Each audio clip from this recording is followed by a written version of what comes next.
Selamat malam semua, saya Aljuna Fitra, mahasiswa Bina Nusantara Online. Untuk NIM-nya 2802683220. Pada presentasi video ini saya akan mempresentasikan tentang forum itu Data Collection Metode Observation.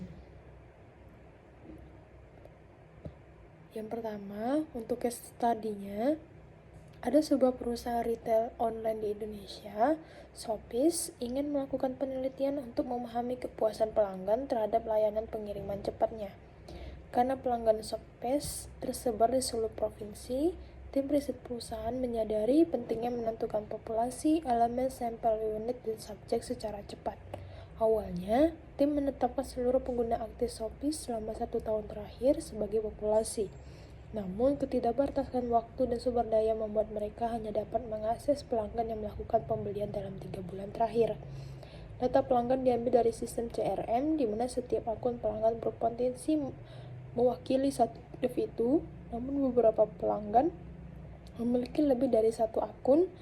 Dalam proses sampling dan riset memutuskan untuk menggunakan daftar akun sebagai sampling unit dari daftar 5.000 akun itu dipilihlah secara acak penggunaan sistemnya.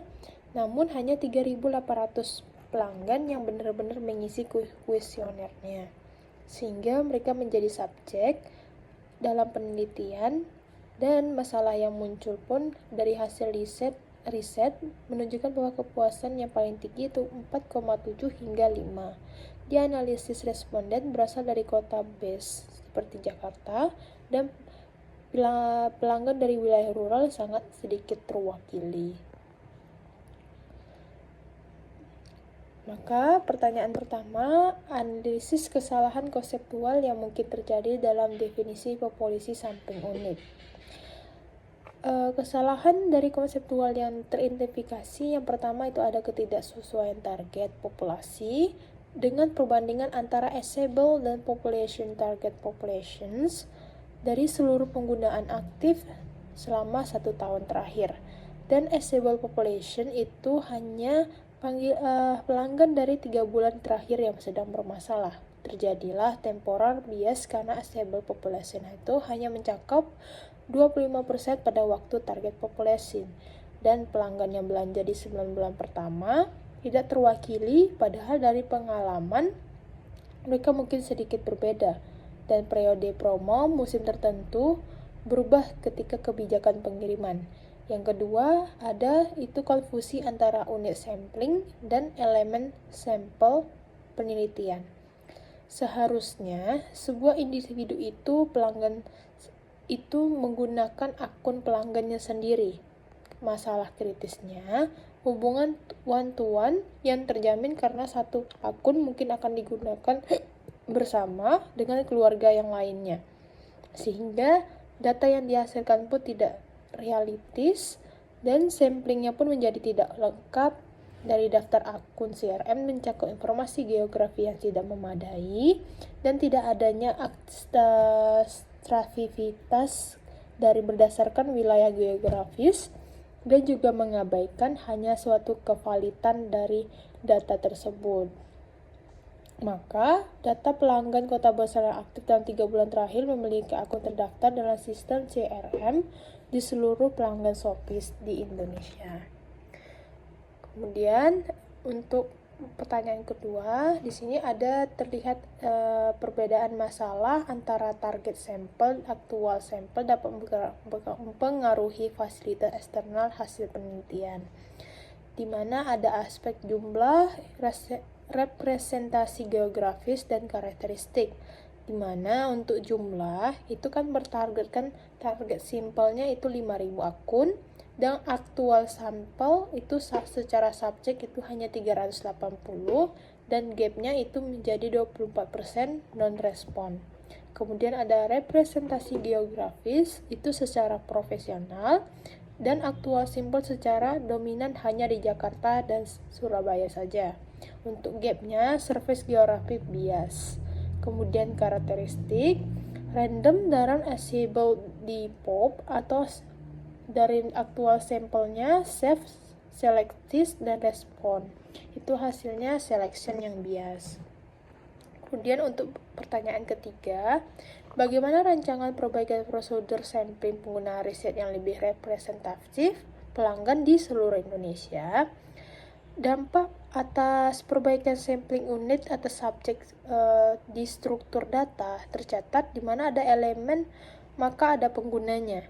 Maka unit, pengguna, dan subjek pada respon tersebut secara baru. Jadi ada unit dan ada responden terbaru. Maka kita lihat dari hasil observasi pelanggan dengan banyak akun atas validitasnya diukur dari hasil realitas atas ketidakstabilan jika diurangkan kembali. Kemudian pertanyaan keempat, bagaimana pemahaman dan penerapan prinsip distribusi normal, termasuk central limit theorem dan strategi penanganan data yang tidak normal, dapat mempengaruhi validitas dan keadalan inferensi statistik dalam penelitian kuantitatif.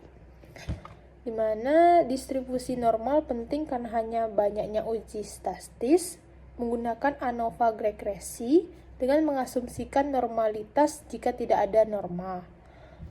Maka hasilnya bisa menyesatkan sentral dan thorium. Rata-rata sampel akan mendekati normal jika sampel besar dan acak. Namun jika sampel tidak representatif, itu bisa secara bias, dan CLT tidak memperbaiki kualitas data dapat menurunkan validitas dan reliabilitas karena rata-rata simpangan baku menjadi tidak akurat dan strategi dari penanganan itu tidak terdaftar transformasi data menggunakan uji parameter pembobolan bootstrapping. Dan pertanyaan terakhir, bagaimana setiap tahun dalam proses sampling, definisi populasi hingga dokumentasi berkontribusi terhadap validatitas eksternal dan replikasi penelitian serta apa yang konsekuensi jika salah satu tahap tersebut diabaikan atau dilakukan secara sistematis. Yang pertama, itu pada tahap proses sampling, peran itu adalah peran penting, di mana terhadap validitas eksternal dan kemudian direplikasi, penelitian dimulai dari definisi populasi, di mana peneliti memastikan siapa yang sebenarnya menjadi sasaran generalisasi. Jika tahapan ini salah, maka seluruh hasil penelitian dapat mengarah pada populasi yang keliru.